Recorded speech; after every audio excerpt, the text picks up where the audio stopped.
It's the end of a long day of work and I'm staring at the most beautiful little fish ever, just covered in shimmering dots and bright orange fins. Should be totally relaxing watching them swimming back and forth until all of a sudden I notice some of them are missing giant chunks out of their tails. What? Nobody ever told me that celestial pool danios will bite each other. What's going on? Hi, my name is Irene with girltalksfish, here with practical tips for busy fish keepers like you. And I find it so frustrating when I do all this research on the perfect fish to bring home that should be completely safe and peaceful for a community tank, right? And then you take it home and you find it's totally fin nipping all of its roommates. So stressful, both for the fish and for me. So I decided to poll you guys in my community post to find out your real world experiences with fin nippers. And after tallying the results, here they are in reverse order from least to most bitey. FYI, because my channel focuses mostly on smaller tanks and nano fish, I did filter out all the big fish that just flat out are trying to eat other smaller fish. Starting at number 7 on our list are crabs and crayfish, which I think are really, really cool looking, but they are opportunistic feeders, so they'll probably try to eat anything dead or alive that they can get their pinchers on. For fiddler crabs, Arima said that their fiddlers would pinch their plecos and other fish, versus Crazy Candy said they flat out killed her neon tetras. So I guess the solution would be keep them in a species only setup, just because they are brackish and semi-aquatic, so it is a very specialized environment, but some people have mentioned keeping bumblebee gobies with them. Another crustacean that was mentioned was Mexican dwarf crayfish, which I think are a little less aggressive compared to fiddlers. Jack said that the reason why his crayfish was attacking other fish is because they kept trying to go into his cave and he was not happy about that. So I think the solution in that case is just get a bigger setup and then hopefully he can have his own little territory to defend.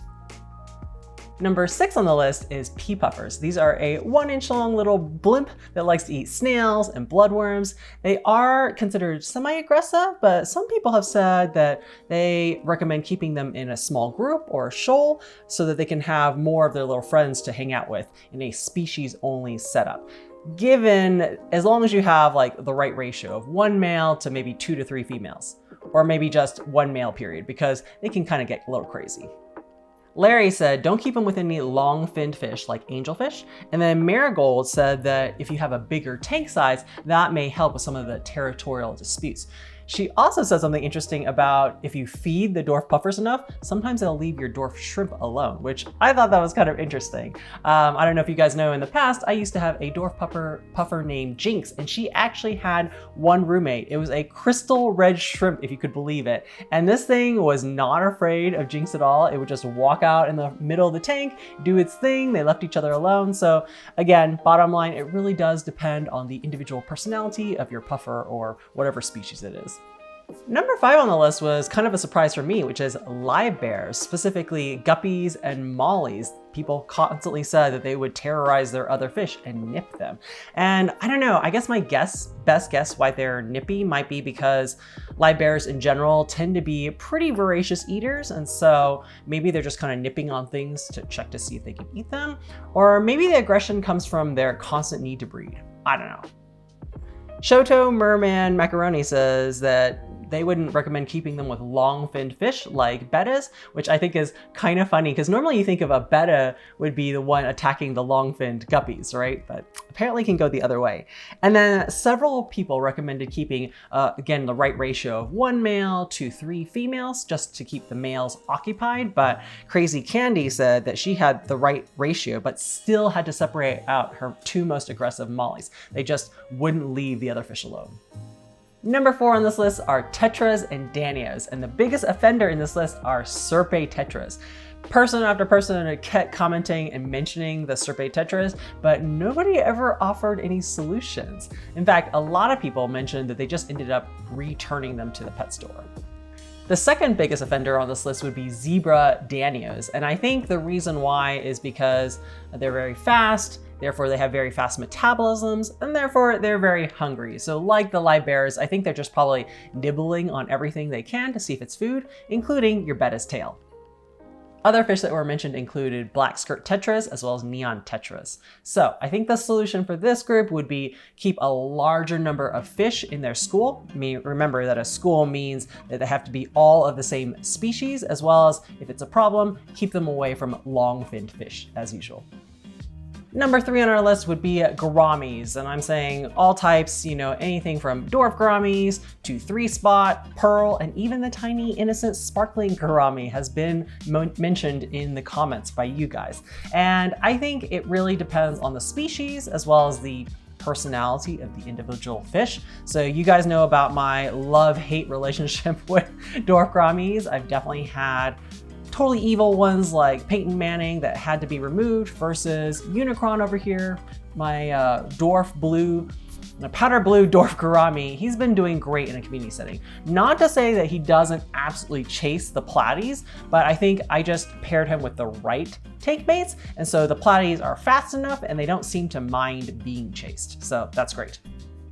I would say for solutions, this really depends on the species, so do your research, but either just get one Gourami or you might have to get 3 or more, just because I've had situations in the past where even honey Gouramis, which are supposedly the most peaceful Gouramis out there, when I had 2, in that case, the bigger female did bully the smaller one, but as soon as I had 3 honey Gouramis together, they were completely fine. However, if they still can't play nice with each other, you're gonna have to either remove them from your community tank or consider rehoming them altogether. Number 2 on the list, which shouldn't be a surprise, are betta fish. And so this is an interesting one because bettas are solitary creatures. So in general, you can't get like more of them to disperse the aggression among themselves. And I know some of you might say in the comments like, what about the all-female betta fish sororities? And in general, like I haven't had personal experience with them, but from the people I've talked to who have tried them, it usually ends in a failure. So unless you are a super experienced betta fish guru, I usually don't recommend female sororities. Another unique thing about betta fish is they are the only fish on this list that tends to bite their own tail. So I don't know whether it's from boredom or like genetic mental issues, but I have a whole video over here on different things you can try to help your betta fish get his mind off of that tail.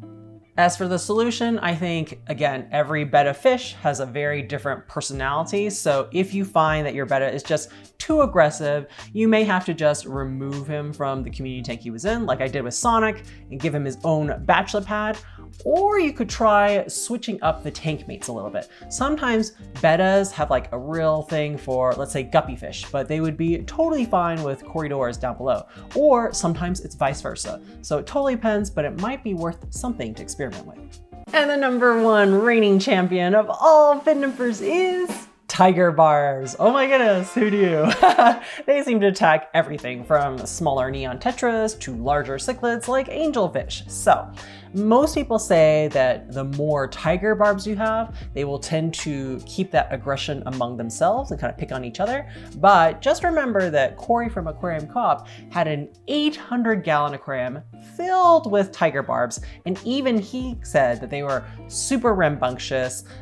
Basically think of them like a gang of rowdy teenagers where not only will they kind of fight among themselves, but they might pick on anybody who happens to cross their path. The solution would be, of course, don't keep them with any slow, timid, or long-finned fish. Consider other tank mates that are also really fast swimmers, maybe also semi-aggressive like Bottia loaches.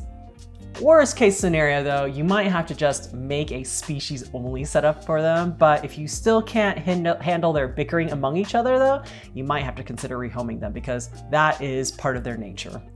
After reading all your stories, I think my main mistake with my celestial pearl danios is I started off with 7, but then one of them died, so then I only had 6, which is often considered the bare minimum for a schooling fish. And I think if I had boosted up the numbers to like 9 or 12, that aggression would have dispersed a lot more. I wouldn't see as much fin nipping, and then I could go back to just relaxing and enjoying watching their little antics after a long day of work.